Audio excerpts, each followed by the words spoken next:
Lieutenant General Marion Ellison, now 55, had devoted 27 years of her life to the United States Army, earning 4 stars and medals in every theater from the sands of Iraq to the mountains of Afghanistan. Home on leave in rural Georgia, she drove a modest rental sedan down a quiet back road, heading to pick up her niece's graduation gown. The evening sky was soft with twilight when blue lights began flashing in her rearview mirror. Pulling onto the shoulder, Marion eased the car to a stop and switched on her hazard lights.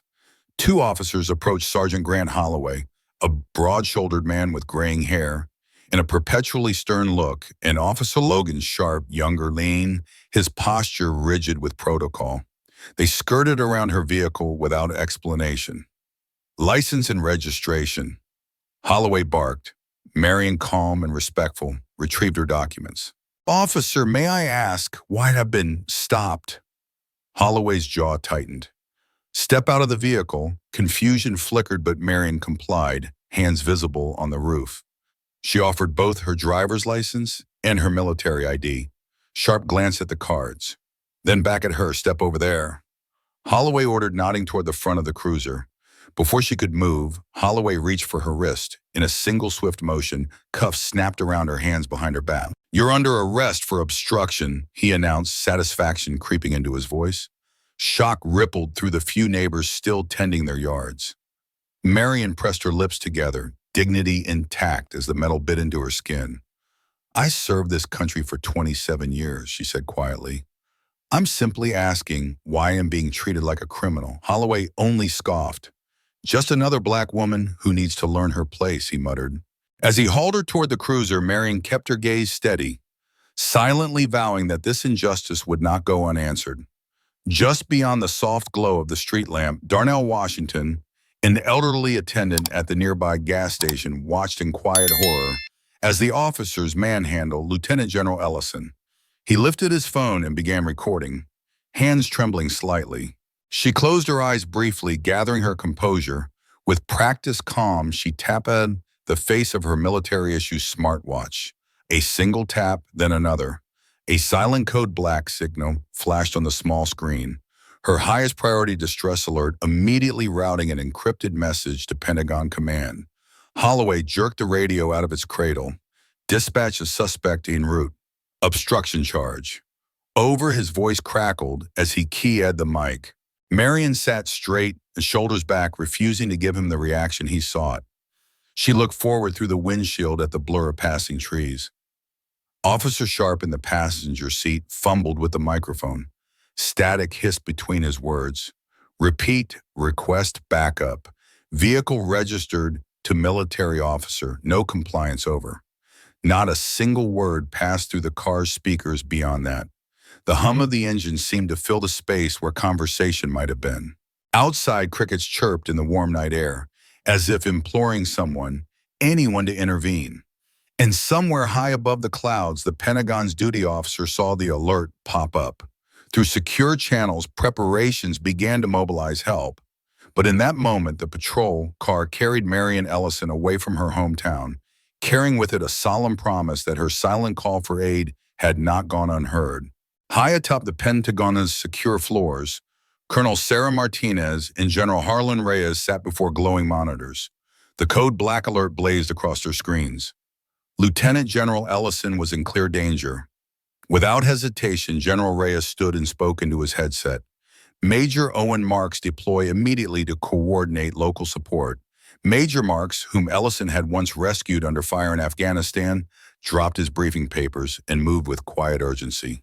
He knew every minute counted when a senior officer was detained unjustly. Meanwhile, back in Ashwood, Lieutenant General Ellison was led through the drab halls of the police station desk. Sergeant Sandy Gibson barely looked up as Ellison's rental car registration and military ID were slid across the counter. "Stolen vehicle," Gibson said flatly, resisting arrest. She stamped the forms with unfeeling precision. Across the room, Officer Grant Holloway and Officer Logan Sharp leaned against a row of lockers smirking. "General Oprah," Holloway muttered, nudging Sharp. "Bet she thinks she's above the law." Sharp laughed softly, checking his watch as though he had all the time in the world. In booking, Ellison stood with calm dignity while her fingerprints and mugshot were taken. The bleach-scented air stung her lungs, but she breathed steadily. She remembered her survival training. Find your center control, your breath, hold your ground.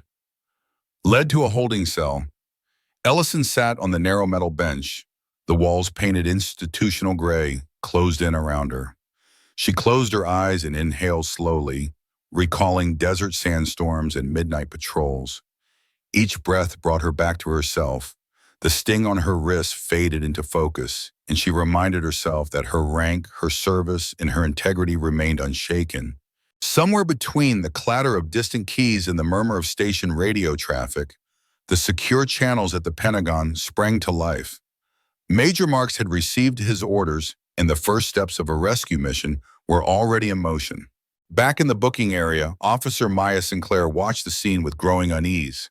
Only 6 months on the force, she had learned to spot details others missed. As Lieutenant General Ellison's military ID was processed, Maya glimpsed the tattoos on her forearm, campaign ribbons, unit crests, ranger tabs, proof of real combat service. Maya's heart tightened at the unfairness of it all. In the break room later, Sergeant Holloway swaggered in front of a small group of officers. "We showed her, didn't we?" he crowed, slapping Sharp on the back. "That's what you do with uppity types who think they're above us." The others laughed, but Maya's stomach nodded. She felt a responsibility to do more than watch. When Holloway stepped away to take a call, Maya slipped her phone from her pocket and quietly recorded his boasting. The casual insults, the ugly pride in having humiliated a black woman in uniform. She pressed stop and slipped the phone back into her pocket, her resolve hardening. That evening, Maya met her college friend Sarah Williams at a small cafe downtown. Sarah, now an investigative journalist, listened in stunned silence as Maya played the recording. The words were raw and hateful, leaving no doubt this was more than a bad traffic stop. Sarah tapped her pen thoughtfully. This could change everything, she said. Meanwhile, Chief Meredith Carleton was fielding increasingly urgent calls from the governor's office. "Keep this contained," the deputy director insisted. "No statements, no apologies. Understand?" Carleton's shoulders slumped. She had spent her career protecting her department's reputation. Now she faced pressure from every side. Across town, Darnell Washington's shattered phone footage began to surface online under the hashtag Lady. In cuffs, screen grabs, and shaky clips circulated late into the night. What started as a few shares by local activists soon caught the attention of regional news outlets. Comments ranged from outrage to calls for a thorough investigation. By dawn, the story had taken on a life of its own. Maya Sinclair's recording sat side by side with Darnell's video and social media feeds. Together, they painted a stark picture of abuse and prejudice. In the stairwell of the police station, officers whispered of impending fallout, and somewhere in Washington's secure channels crackled with news that the Pentagon was now fully engaged. The quiet town of Ashwood had just become the center of a national storm. In Pentagon, Cyber Command analysts frowned at the logs. Barely 30 minutes after Lieutenant General Ellison activated her code black alert, every security camera clip from the Ashwood station had been wiped clean. No accidental outages. This was deliberate erasures. Simultaneously, background checks on Sergeant Holloway turned up a troubling record. 3 excessive force complaints, each quietly dismissed alongside social media posts on white supremacist forums. Back in Georgia, the clock struck 3 a.m. When the state attorney general's office made its decision, released the general immediately quietly with no charges, Officer Carlin arrived at the holding cell to find Marion sitting with impeccable poise, wrists still marked by the cuffs. "You're free to go," Carlton said, voice low. "No charges are being filed." Marion Rose gathered her things and walked through corridors lined with officers who avoided her gaze. Outside, a small throng of media lights flickered to life. Reporters clicked and called her name, but Marion climbed into her rental car without a word. The engine's hum was almost comforting after hours of silence and tension. She steered through the early morning streets of Ashwood headlights, cutting swaths through the dawn gloom. 20 minutes later, the familiar porch light at her sister's home blinked on as Marion pulled into the driveway. Tanya was waiting, eyes red with tears, while Autumn pressed her face against the glass door. The moment Marion stepped out, they rushed forward. Tanya enveloped her in a trembling hug. Autumn clung to her aunt's leg. In that embrace, Marion felt the weight of every star on her uniform, and a renewed resolve holding Tanya at arm's length. She offered a steady smile. "I'm okay," she said softly, brushing Autumn's hair from her face. Then her tone sharpened with purpose. "This was never about me," she told them. "It's about what comes next." Inside, the first headlines scrolled across television screens. General arrested, then released, no charges. Pentagon demands answers from Ashwood PD lady. In cuffs sparks outrage nationwide. But on that quiet front porch surrounded by family, Marion Ellison allowed herself a single breath before planning her next move in a fight that had only just begun. When Deputy Mayor Hayes appeared on the front lawn of City Hall, he carried a polished apology and a promise of training oversight in a modest compensation package. Reporters crowded around, pens poised, as he spoke of healing rifts and restoring trust. But Marion listened quietly, arms folded before stepping forward. "Respect isn't bought," she said softly. "You can't compensate for the stain of racism. I will not settle for token gestures." With that, she turned on her heel and left the platform, the murmurs of the crowd trailing behind her. Later that day, Marion called Jeremiah Cole in the polished conference room of his Atlanta firm. She laid out her decision. "This isn't about me alone," she told him. "It's about holding an entire system accountable." Cole's eyes lit with purpose. Within 24 hours, he had filed a federal lawsuit against the city of Ashwood, naming the officers and demanding a full investigation into civil rights violations. Across social media, Justice for General began trending, carried by veterans, civil rights groups, and ordinary citizens who recognized the broader stakes. Unsurprisingly, the backlash came swiftly. Alt-right websites pounced on Marion's service record, dredging up minor disciplinary notes from decades ago and mocking her rank. But their noise was a weak counterpoint to the steady rallying cries of thousands online who shared their own stories of profiling and injustice. Meanwhile, Officer Maya Sinclair paid the price for her courage. Late one night, she awoke to the stench of smoke outside her front door. A 6-foot wooden cross blazed on her lawn, slashed with racist graffiti. Inside, her heart thundered, but Maya refused to run. Instead, she secured her door and waited until dawn, when she packed a small bag and drove to a safe house.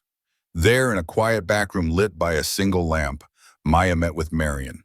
She passed over a manila folder bulging with transcribed recordings and screenshots that detailed Holloway's boasts about putting uppity types in their place, as well as Sharp's posts on white supremacist forums.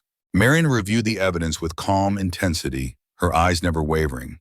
"This is the pattern we need to break," she said. "Not just for me, but for everyone who has been told they don't belong." At that moment, a new alliance was forged, one that blended military honor, legal strategy, and unyielding moral courage. Together, they would press forward, knowing that the road ahead would be long, but determined that no amount of intimidation or political maneuvering could silence the truth. In a secure Pentagon briefing room, Major Owen Marks and retired CIA analyst Virginia Cross laid out the contours of a tangled, deeply unsettling plot. They called it Sovereign Security Solutions, a web of private contractors funded by diverted federal grants, staffed by white supremacist operatives, and quietly embedded within local police departments. As financial ledgers, bank transfers, and intercepted communications scrolled across the screen, the true magnitude of the conspiracy became chillingly clear. This network was designed to identify, discredit, and if necessary, neutralize any high-profile dissenter who dared challenge its agenda. Virginia's fingers traced the path of millions of dollars funneled from the Department of Homeland Security through shell corporations into training programs that taught threat profiling based on race, political belief, and even military rank. Owen pointed to an email chain in which a state senator thanked the contractors for arranging a demonstration of their tactics during a traffic stop code for humiliation and intimidation. The plan the briefing revealed had been tested not on foreign soil, but on American streets. Days later, news of Virginia's sudden death sent shockwaves through both the intelligence and civilian spheres. An official report chalked it up to a rare pacemaker malfunction. But Owen's team knew better. Someone had hacked her device, turning her own heart against her. In a secure video linked to Pentagon leadership, Owen held back no details. "We are dealing with people who will kill our own to protect their conspiracy," he warned. That same week, Marion Ellison stood at the ornate podium of the United States Military Academy at West Point, surrounded by young cadets in crisp dress uniforms. The chamber fell silent as she spoke, her voice firm but compassionate. "True patriotism," she began, "is not blind obedience to orders. It is the willingness to hold authority accountable, no matter how high the rank or how deep the power." She paused, letting the words settle before the gathered officers of tomorrow. "You will face moments when the right choice will cost you everything. Remember your oath to defend the Constitution against all enemies, foreign and domestic." As cameras flashed and reporters leaned forward to capture every word, it became clear that Marion's fight had transcended a single traffic stop. It had become a national reckoning, a test of America's promise that no conspiracy, no matter how well-funded or deeply buried, can stand against the resolve of those who refuse to stay silent. In the quiet of rural Virginia, militia members who had once hailed Sergeant Holloway as a true patriot recorded the broken figure they discovered hiding in a trailer park. His tears and frantic pleas for sanctuary, so starkly different from the bravado he displayed handcuffing a four-star general, streamed across social media. The video, shared under the hashtag #Coward, in uniform, spread like wildfire, exposing the man who'd humiliated Marion Ellison and then tried to vanish. Meanwhile, in Washington, D.C., 17-year-old Autumn Ellison found herself targeted simply for continuing her aunt's fight. As she left her internship office, 3 masked assailants lunged from a dark sedan. Only the swift intervention of Officer Maria Santos, who recognized Autumn from televised speeches, saved her. Photos of that night's struggle and Autumn's own calm defiance rallied an outpouring of online support. Stand with Autumn trended nationally as young people everywhere saw in her courage the power of unyielding resolve. Then came the leaked footage from a private hunting lodge smuggled out by an intelligence whistleblower. There, Senator Marcus Langford sat alongside Police Chief Meredith Carleton and retired General Warren Caldwell, calmly discussing how to permanently neutralize General Ellison. The words captured on a hidden microphone were undeniable plans to discredit her record, to fabricate charges, even to arrange an accident. Within hours, the video had garnered millions of views, igniting outrage across every corner of the nation. In response, General Harlan Reyes convened a special Pentagon task force. He appointed Colonel Sarah Martinez to lead intelligence analysis, Major Owen Marks to coordinate digital forensics, and Captain Lisa Chen from Internal Affairs to manage witness protection. Overseeing them all, Reyes himself declared, "We will uproot this corruption no matter how deep it runs." Their mission began at dawn with secure communications buzzing as each new piece of evidence was logged. Financial transactions were traced, phone records cross-checked, and eyewitnesses interviewed under tight security.